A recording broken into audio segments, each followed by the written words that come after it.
Welcome to our channel. If you want to access multiple streaming services through aggregator platforms offering promotional trial packages, follow these step-by-step instructions to maximize your streaming options.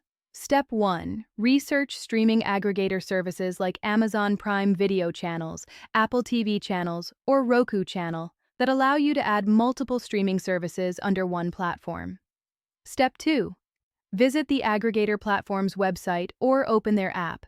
Then navigate to the Channels or Add Premium Subscriptions section where partner streaming services are listed. Step 3.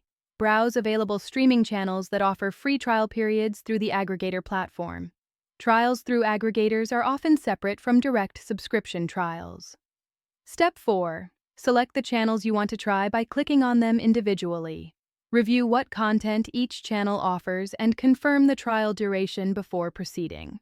Step 5. Click Start Free Trial or Add Channel for each service you want to try. Many aggregators allow you to start multiple trials simultaneously from different providers.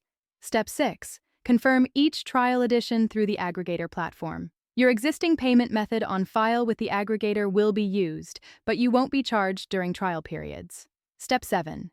Review your active trials by visiting your account subscription page on the aggregator platform, where you can see all active trials and their expiration dates in one centralized location. Step 8. Start watching content from all your trial channels through the aggregator app or website. Set reminders for each trial expiration date so you can cancel unwanted channels before being charged. Don't forget to like this video and subscribe to our channel.